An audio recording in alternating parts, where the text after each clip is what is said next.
бодлоо. Монгол банкны үндсэн зорилт нь бол үндэсний мөнгөнд тэмдэг төгрөгийн доктортой байдлыг хангахад туушна гэж хуульчилсан. Гэтэл яг бодитоор сүүлийн жилүүдэд энэ хуулийн энэ зал хэрэгжихгүй байна. Доктортой байдлыг хангана гэсэн үг нь үндэсний мөнгөнд тэмдэгтэй. Тэгвэл энэ зал хэрэгжихгүй байна. Хэрэгжихгүй шалтгаан нь улс төрчлөлтөө. Улс төр өөрөө яг нэг үйлхэд. Монгол банкнаас мөнгөний бодлого өргөн барьдаг, улсын хурлд оруулдаг. Нөгөө мөнгөний бодлого нь танихын аргагүй болохоо батлаад явуулчихдаг. Буцаа явуулахад. Тэгээд Монгол банкны ерөнхийлөгч нар нь энэ асуудал дээр хэрвээ та нар төсвийн тэлтийг ингэж нэг жилээр 27% төсвийг тэлэх юм бол инфляци чинь бид нар та нарын төсөлд байгаа 6%-аар барьж чадахгүй шүү гэдгээ ил зоригтой хэлдэг байгаараа нарийн ерөнхийлөгч. Тэгэхгүй бол мөнгөний бодлого өөрөө танихаа болчихдог. Өргөн босруулсан цаасаа өөртөө хараад ойлгохоо болчихдог. Тэр нь төсөв хэлж явахдаа урал руу ороод ирдэг. Нөгөө сайд дарга нар нь гişүүд нь миний төрсөн сум, миний төрсөн аймаг гэж төсвийн тэлтийг ингэ нэмсээр байгаа. Тэгээ сүүлдээ эн чинь мөнгөний орон зай дээр чинь бодлогын орон зай ямар ч орон зай байхгүй болчихлоо шүү дээ. Гарч байгаа зээл нь өөрөө импортыг дэмжинэ. Төрийн худалдаа авалт нь бүгдөө импортыг дэмжинэ.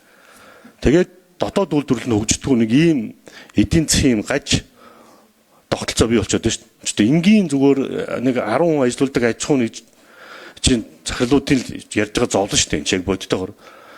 Тэгээд цаасан дээр болохоор эдийн засаг ингээд 5-6 өсөөд идэг гэдэг юм гоё тоотой. Эдийн засаг жил болох өсөөл идэг.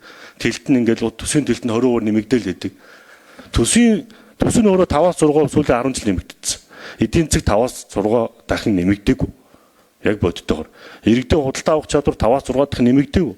Амьдралын чанар 5-6 дахин нэмэгдээгүй. Зөвхөн төрийн төсвийн тэлэлт нэмэгдээ бацсан. Тийм болохоор одоо олон асуулт авах чинь нарийн цогц ерөнхийлөгч төсвийн мөнгөний бодлого өргөн барьсан мөнгөний бодлого хамгаалдаг байгаарай. Намын бүлгүүд рүү болон засгийн газар руу ороод та нарын энэ төсөөллөөр бид нэр инфляци чинь 6% барьж чадахгүй шүү гэдгээ ил зоригтой хэлдэг байгаарай. Сүүлийн бараг олон жилийн төсвүүдээр дандаа л 6%, инфляци 6% барьнаа л гэдэг. Тэгтэл бодитоор одоо 9.2, 24 оны төсөөллөөр 8.5 гэдэг ч юм уу ийм юмнуудаар бол нарийн цогц дарга яг бодиттой зоригтой юмнуудаа хэлж чаддаг байгаарай. Тэгэхгүй бол ингээд анханасаа та дугаа очих юм бол эдгээр чи өөрсдийнх нь төрсөн сум өөрсдийнхээ аймаг манай юу гээл ингээл манай намын шийдвэр мэдрүүгээл ингээл мөнгөний бодлого чинь бүр өстө бодлого биш болох. Тэгэхээр хуулийнхаа энэ хэрэгжилтийг нэгдүгээр хангадаг байгаарай гэж хэлэх гэсэн юм. За хоёрдугаар том мөнгөнд дэвсгэртийн асуудал байнга яригддаг. Тухайлбал 50 мянга одоо сурах сонсдог хэдэн жилч болж. Тэгээд Монгол банкны ерөнхийлж болсон хүмүүс нэг шинэ мөнгөнд дэвсгэр тэрвэрж аваад газ гаруй өсгөж зурхын нэг юм нэг мөрөөдөлтөй байд юм шүү. Одоо харахаар дандаа тэгдэг.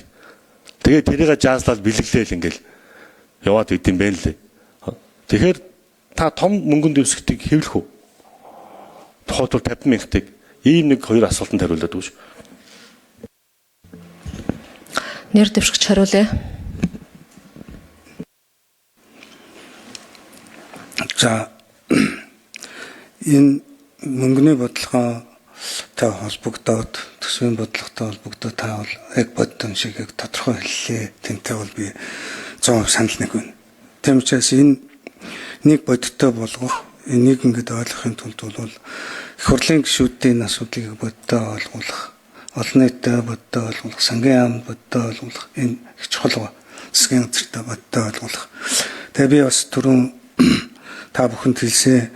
Ер нь бол энэ их зүйн хувьд ч гэсэн мөнгөний бодлоготой үйлдэж төсөв баталдаг тодорхой эрх зүйн ийм зохицуулалт хийгдэх шаардлага бол байна. За хувь хүний манлайлалын хувьд бол би энэ дээр яг таны хэлсэн шиг ямар ч асуудалгүй явж чаднаа.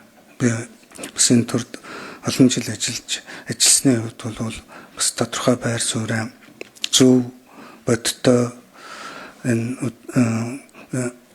шийдвэр гаргагчдад бас ойлгуулах төвшөнд бол нэлээдгүй бас ажил туршлага хуримтлуулсан. Тэгэхээр энэнийхээ үндсэн дээр бол энэ ажлыг би сайн хийж чадна гэж бодож байна. Гэхдээ хэдүүлээ энэ дээр бол эрх зүйн хувьд сайжруулах, зайлшгүй ингэж хийж бид нар энэ Монгол улсын макро орчин тэнцвэржиж, тогтворжиж ингээд зөв бодлого руу орно гэж ингэж бодож байна.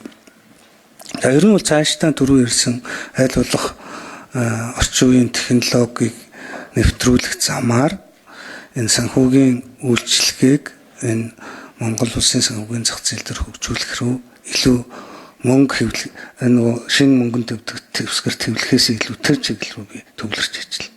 Тэр нь өөрөө бодтой үр дүнтэй ирээдүйдээ хэрэгтэй ажил болно гэж бодож байгаа. Тэгээ энэний цаана мэдээж хэрэг хэрэглэгчдийн харилцагчийн эрх ашгийг нууцлал энийг хамгаалах шаардлагатай.